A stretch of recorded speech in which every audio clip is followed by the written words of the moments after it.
All right, welcome back, everybody. Today we're going to be talking about why we focus so much on childhood. Some people have that question. Like, what? My childhood was fine. Why do therapists always ask about my parents? Yeah, I'm here to talk about what's going on in my life now, not what happened to me, 15 years ago.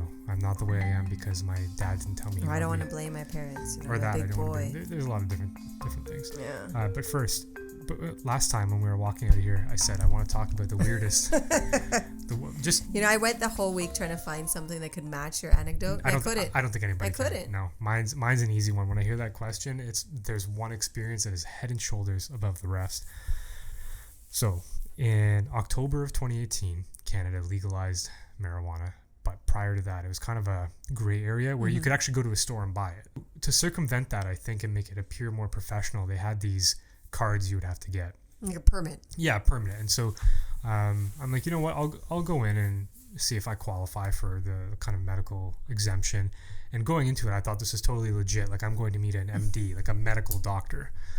And so I walk in, I had this appointment, and everything was very professional, like a normal office. And this doctor, who I thought was a doctor, foreshadowing here, walks out, white lab coat, a whole bit.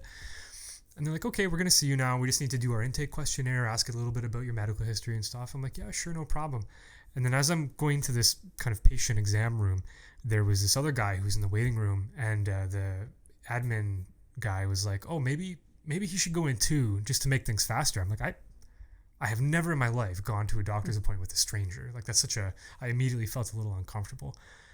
And so we sit down, and she pulls out her clipboard, and she starts asking us these very personal questions about, Oh, really? Yeah, she's like, tell me about your mental health history, and tell me about what's going on in your life. And then she's like, okay, so what's your contact info? And so that's when I started getting uncomfortable. I'm like, I don't want to say all my personal, like where I live and all my your stuff phone number, in front of this guy, this random person. And he's like, yeah, I'm Angel Devil Slayer 88 killer at hotmail.com. Like some wild email like that. And I was like, what the fuck is going on? And then I'm like, all right, whatever. Guy's just going through some troubled time. He's got kind of an edgy name. Edgy email? Yeah, edgy email. He's maybe like kind of a darker dude or something like that. I'm like, whatever.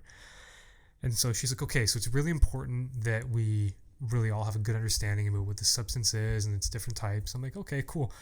And she's like, to do that, and she pulls out a boombox and then hits play, and there's like this beat that kicks on, and I'm like, all right, this has got to be someone's filming prank show. Yeah, This cannot be the medical exam process that I was informed about. And she's like, all right, so what I want you to do, and she pulls out these papers and gives us each one, and she's like, to help us understand this, I want you both to, talk over the beat, maybe even sing a little. And so she's singing about these different types of weed. This person who I thought to that point, I'm like, this cannot be a doctor. No, that right there, the doctor dropped, right? She's no longer an MD. Like the little bit where I'm like, maybe she's just an out there doctor. No, she's not chance. a doctor. And so this guy's like rapping away, saying his part, and then it comes to me, and I just like froze. I'm like, I can't do this. This is insane. And she's like, come on, it's not that bad. I'm like, okay. And I started like going along with it. The social pressure we talk about in our other episodes, it got me, man. I succumbed.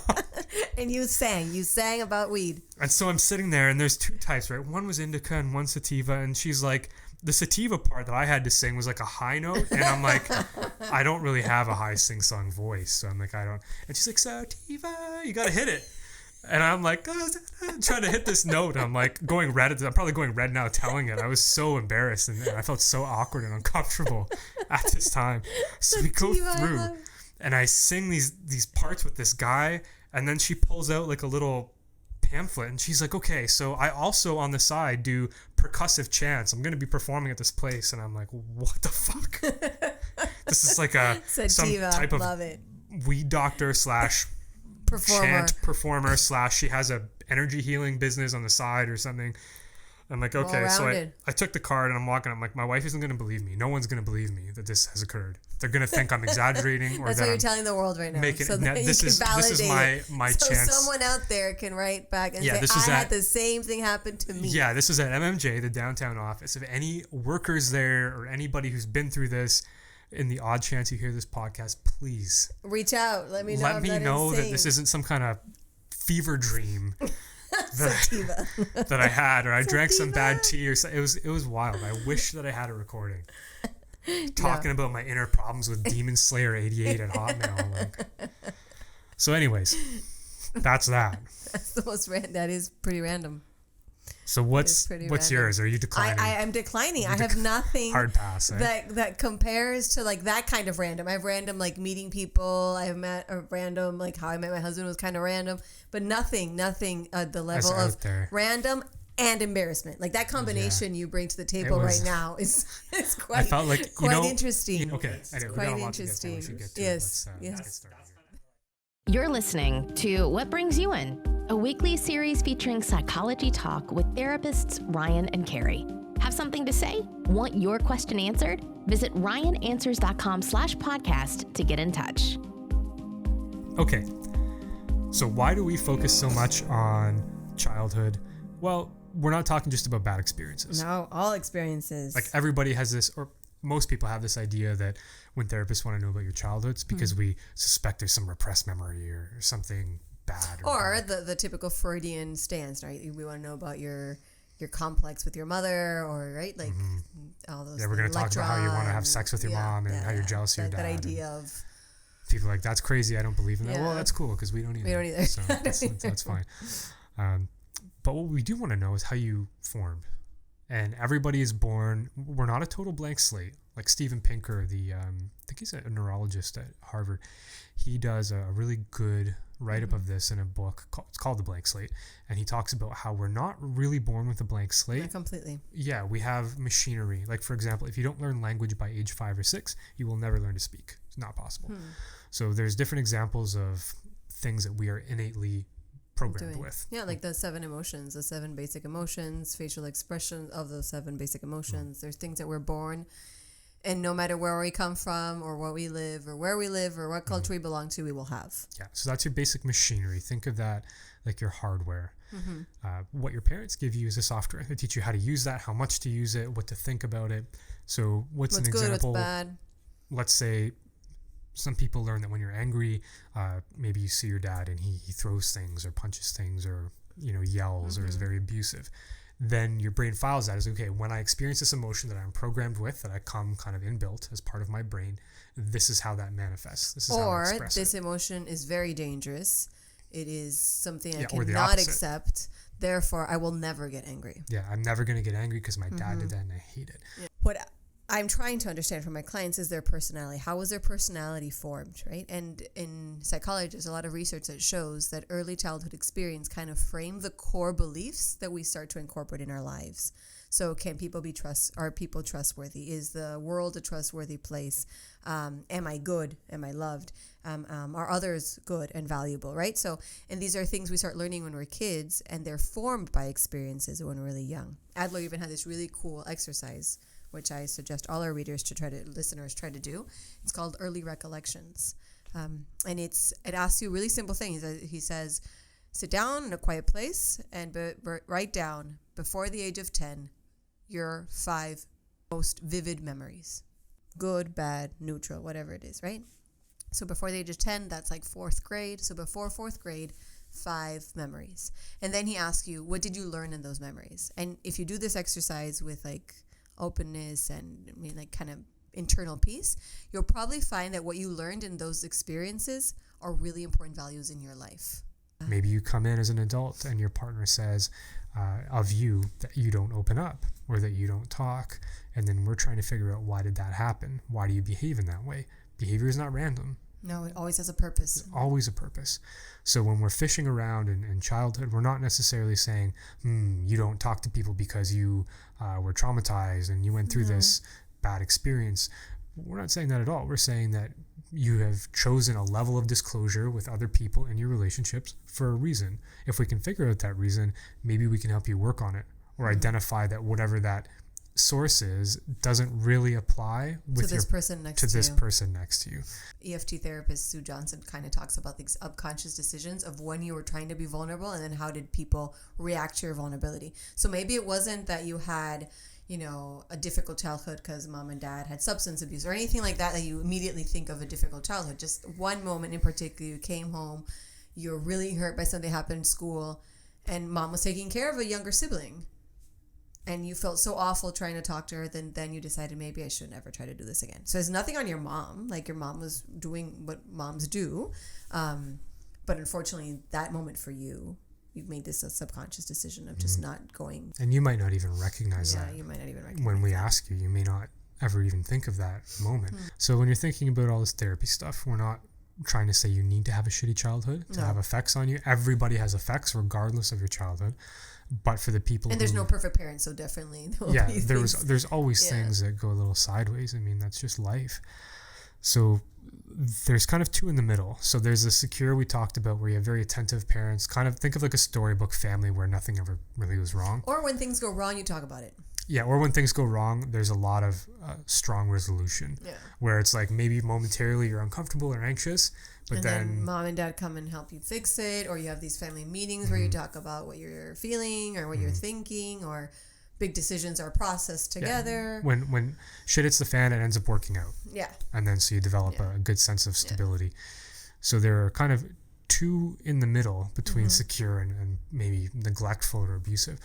So one would be somebody who is overly cautious or attentive. The parent who's like, be home by 9, or don't do that, you're going to hurt yourself. They're constantly talking to you. Or it's really dangerous outside, you can't go by yourself, always go with someone else. Stranger danger. Don't walk too fast, stay close to me, you could fall, right? Those parents, they give you a heightened sense that the world is dangerous. Like we just talked about, you look at what your parents are doing and you make subconscious assumptions about the world. Yeah. If mom is constantly, or dad is constantly, don't do that, it's dangerous. You're hearing danger, danger, danger all the time. Yeah. And you eventually go, wow, the world must be a pretty crappy, wild place. It's raw out there, man. I better watch what I'm doing. Yeah. And you become a very anxious person. And then you grow up, and maybe in your relationships, you're constantly worrying about where your partner is or what they're saying, or offending catastrophe, people. Right? Anything can go bad, and when things go bad, they're awful. Like we can't survive when something bad happens to us. Life cannot be difficult for us, right? So then you have this kind of catastrophic kind of dialogue inside, right? So I'm going in a test, but when I sit down and take my test, it's not a piece of paper I'm facing. I'm like facing a giant beast that's going to eat my life, right? Like that internal battle of seeing catastrophe in anything or in a lot of places. So that secure we talked about, where if things start going bad, eventually they worked out. And so I when learned things, that I can fix things. Yeah, you learn I can fix things, and that and when if not, I can live through them, right? Like it's not going to kill me. It's going to be okay. It's going to be so okay. When there's instability, things get turbulent, the anxiety doesn't rise as well. But when you have people like that, that's not what happens. They go, oh my God, any little disturbance, all of a sudden it triggers you to a 10. Yeah. There's not a proportional sense of anxiety. It's just anxiety all the time. Yeah. So when we talk about anxiety as a disorder, something that's going on, one of the ways we can look at that is through that attachment lens, that you didn't really get those coping skills and that security from your parents. And as a result, now you really worry about the future constantly. So the opposite of that, going towards the neglectful side of things on the spectrum, is parents who are just not emotionally expressive or attentive, or they maybe even diminish emotion, like don't cry, man up, why are you being so needy and annoying, why are you so whiny? They reframe your emotional needs as being too much, as being a burden, negative. So you learn to disconnect from your feelings. These are people who are, or that you're bothersome, that feelings are bothersome. Yeah, right? Feelings are something that push other people away. Feelings are messy. Feelings are annoying. Yeah, so don't have them. Don't have them. Be a robot. Or deal with them on your own. But whatever you do not talk to me about them. Yeah. And then, like we talked about, again, going back to that theme of we're interested in this because you model what you see from your parents. Yes. Your parents give you that message. In your adult relationships, then, you're not going to talk about your feelings. And you're also going to reflect the message from your parents to your partner. You say, why are you crying? Why are you doing this? Why are you so emotional? Yeah, and we see this all the time with couples, where one party is saying, why are you so emotional? And the other one's saying, why are you so cold? Oh, yeah. So I'm human. Right. Right, so we've talked about, Ryan, and kind of discussed like 4 different types. So we said the overprotective kind of shows the kid this inner dialogue of being, the world is dangerous, people are dangerous, you won't survive catastrophe. Then we have the secure, emotions can be processed. When shit hits a fan, we can make it. It's not that big of a deal. Everything's going to be okay. Then we have this, don't bother me with your emotions. Your emotions are too much. You're too sensitive. You're too whiny. You're crying too much. So the kid kind of learns that emotions should be kept and managed by themselves. They're messy. They're annoying. They make us weak. And then we have this abusive part where people are dangerous. Sometimes we can believe that we're not worth much, and that the world is unfair, right? And there's this like sense of resentment and anger at times. Then there's also this other one that can be found in a little bit in each of these, where the child learns that he or she is worth what he or she does. What does that mean? I am a valuable person. I have good grades and I am successful professionally. I am valuable if I make money. I am valuable if I look pretty and skinny. I am valuable, right? So we attach my value as a human being to an external factor, right? And then the tricky part of this is then I become that. So if I fail at something, it's not that I failed at this test. It's not that I failed in 9th grade. It's not that I gained weight 2020. It's everybody. It's that I am a failure. So this is something that's really common. Yeah. And I mean, in a lot of successful professionals that I know and have worked with as clients, their success is driven a lot by, I need to do this. They talk about their drive. A lot of people talk about the drive to be successful, but in many cases that I have to work is because of what Carrie's talking about. Yeah, if I so don't you feel work, if you're not working, people are like, oh, I can't ever sit down. I can't take breaks. And it's almost like they say it as a badge of honor, as a mark of pride. But that's usually, if you can't sit and relax and enjoy your life, you feel like you must be producing or working all the time, or you must be exercising, or you must be, whatever, fill in the blank. Loved by others. You need approval. People pleaser, yeah. Like if anybody disagrees with you or doesn't like what you have to say, then suddenly you feel you get knots in your stomach and you have to gain their approval back. These are all signs of really intense inner critic that has skewed your sense of I'm a good person and I'm a worthwhile person and externalized it. That's it. Right. And and sometimes when that shows up, you're not even cognizant that's going on, right? So I catch myself frequently when I make a mistake. I have to stop and be like, okay, Carrie, just because you made this mistake doesn't mean you are a mistake. That doesn't mean that you will continuously make mistakes, right? Because that voice in my head is like pops up really quickly, right? Yeah. And I don't think that if I hadn't gone to school and studied what I did and tried to go into therapy and all the things, I wouldn't catch it as fast as I catch it now. So I would guess that most of our listeners will catch it because of the emotional response. Yeah. So that knot in the stomach Ryan was talking about, that anxiety about something, the like the sinking feeling if someone doesn't like me, or the sinking feeling when I don't get a good grade. Like when you get an 89 instead of a 95 and someone's crying about that. Yeah. They feel like I may as well have not even or not having tried. Money in the bank, like not having the amount of money I think I should have in the bank, or not doing the things I should have done by the age I am. Yeah. By 35, I should be blah, blah, XYZ. blah, blah, blah. Yeah. Done all these things. Man, when I was a kid, you ever play the board game Life? Yeah. Yeah. When I was a kid, I would always get the the lawyer and like the 80 grand and all that. And I remember thinking as like a 8-year-old, by the time I'm 20, I'm going to be, I have 80 grand, I'm going to have this car, and like, holy shit. Dude. That's so interesting because you said that I immediately went back to my life and it was, I'm going to have a car and I'm going to have 3 kids and my husband's going to be really cute and we're like, my family's going to buy this beautiful house next to the beach.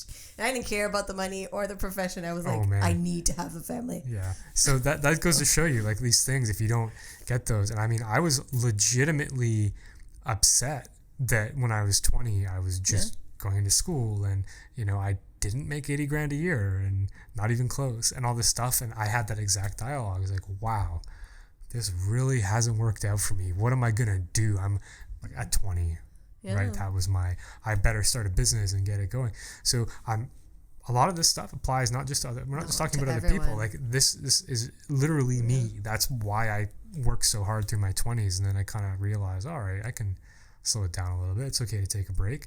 Therapy isn't you are freed of this entirely. It's I understand what's driving me and I can correct it and manage it and learn to feel better about myself on a day-to-day basis. You're the owner of it, right? Instead of it owning you is how I see it, right? So this value I have in my life game of family, if I would ever get into a fight with my then fiance or boyfriend, I'd get really, really anxious about it. I wouldn't say anything because I don't say anything.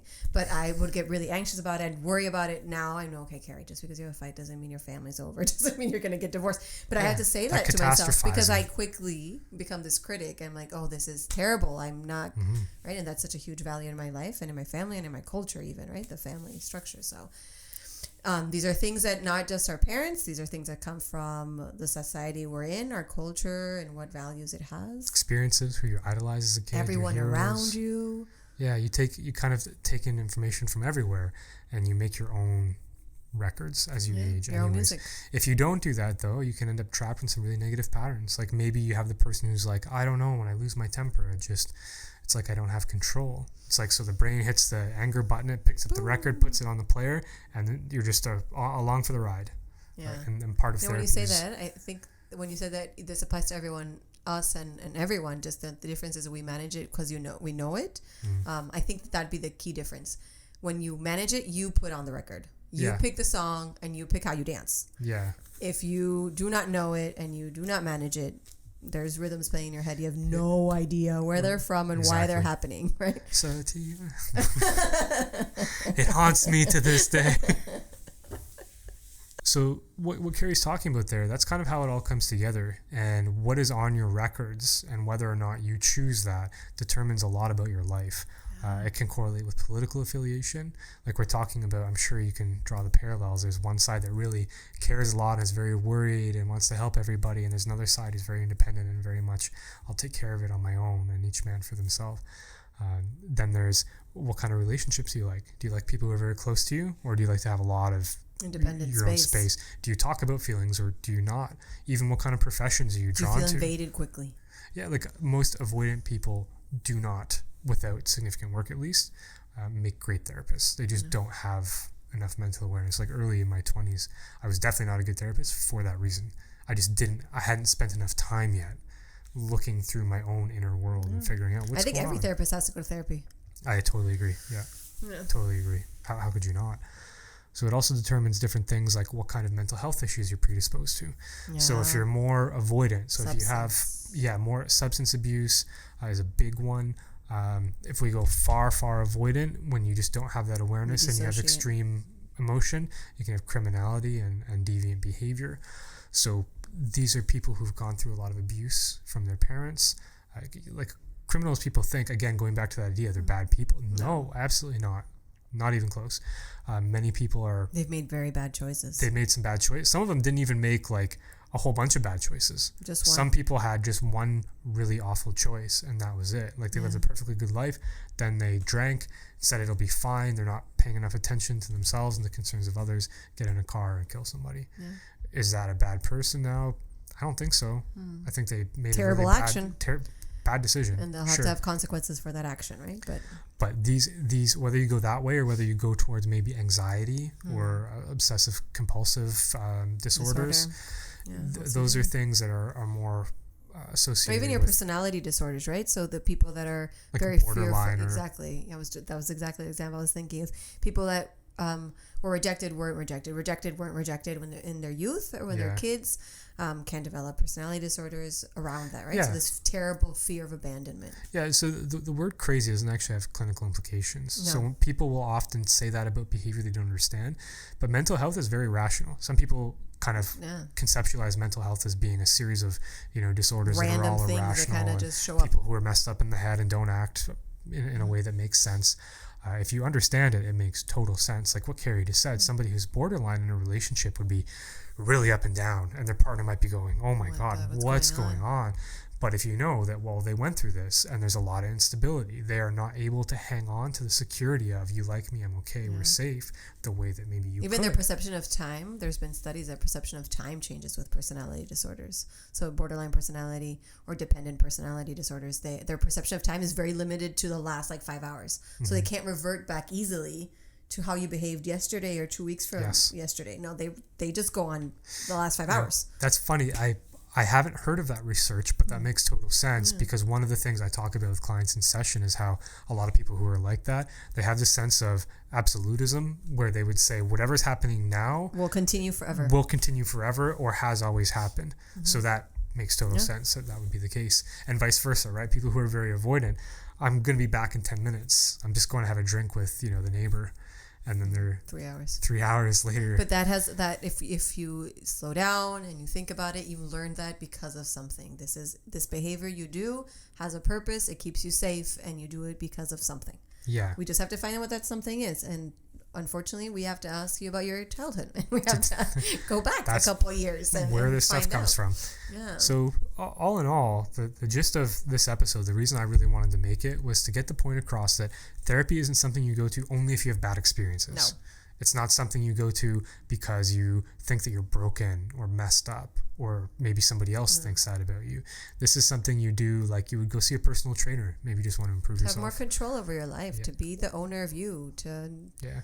Or maybe it's something that's kind of not a major issue, but is nagging. Like how you'd go to a massage therapist, you have kind of a knot in your back.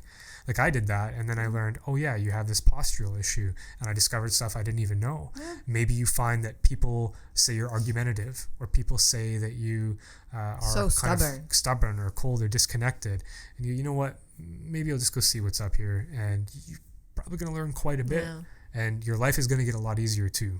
Because those blind spots, we all have them. And if you don't know what they are, you will attribute stuff to other people. And it can be very frustrating and confusing when you feel like, why is everybody else like this? Yeah. And that sounds, people laugh and go, well, obviously if it's everybody else, it's you. And but it's hard to see. People say that, but everybody ends up inevitably in some kind of scenario where they are doing that. They are perpetuating some behavior and creating reactions from others they don't like. And they're not recognizing that they are the source of that. So hopefully this helps people become a little bit more aware. We will have some more, right? I'm going to put that, it's Adler, right? The exercise you talked about. Early recollections, yeah. I'll put the Adler exercise up, ryananswers.com/show notes, or ryananswers.com/podcast, excuse me, and the show notes will all be there. The Adler exercise will be there. We'll put some other links and resources there. Was there anything else you wanted to add in? No, I think that's it. I think it's a really good episode just because, one, it kind of explains how therapy works and why we revert so much to past experiences. And two, I think it decriminalizes a little bit what our childhood looked like, right? We're not condemned by it. We're not determined by it. There's so much we can do.